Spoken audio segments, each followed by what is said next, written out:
हे बघा केळीचा खोका. त्याची भाजी खूप आवडते, पण ते इथे ना सोलून केवढीशी होणार. जराशीच केळीचे खोके मिळाले, त्या कारणाने मग मुंबईला नेणार होते. ते पण जास्ती नाही, ते सगळे घाण काढून केवढीशी मिळणार.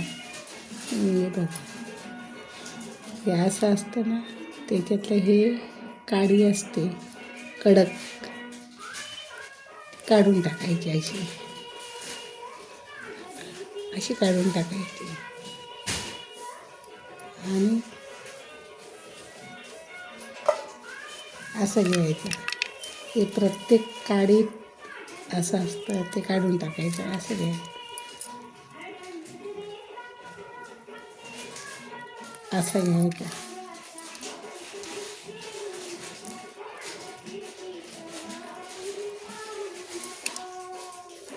मग हे सगळं असं काढून टाकायचं.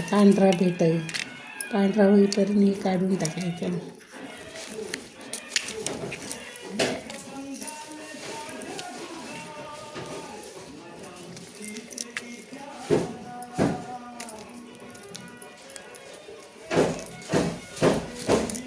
आता पांढरा होईपर्यंत काढून टाकायचं.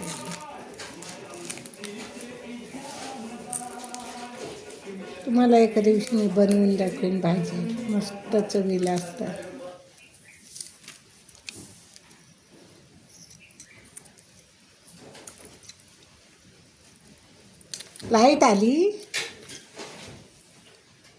लाईट आली का हो?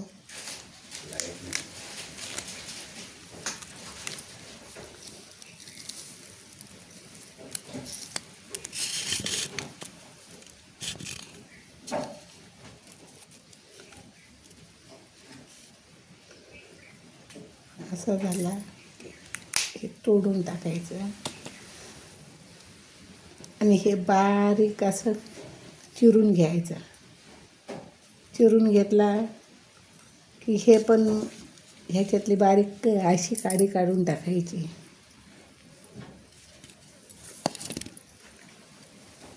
अशी ही कडक असते काडीमध्ये एक, ती प्रत्येक ह्याच्यातली काढून टाकायची अशी.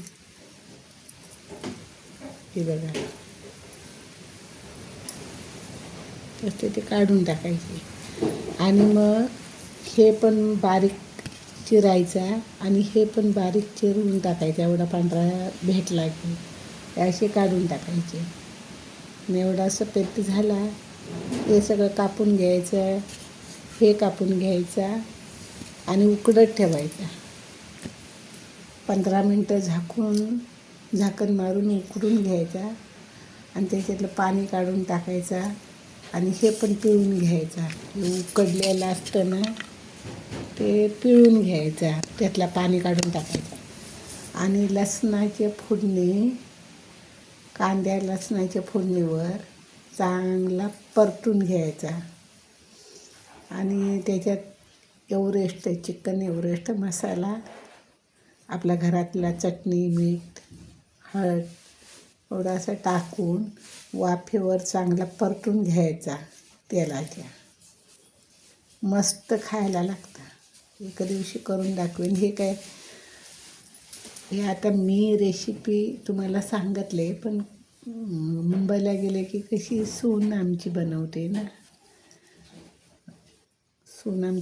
त्या कारणाने मी रेसिपी तोंडी सांगते तुम्हाला.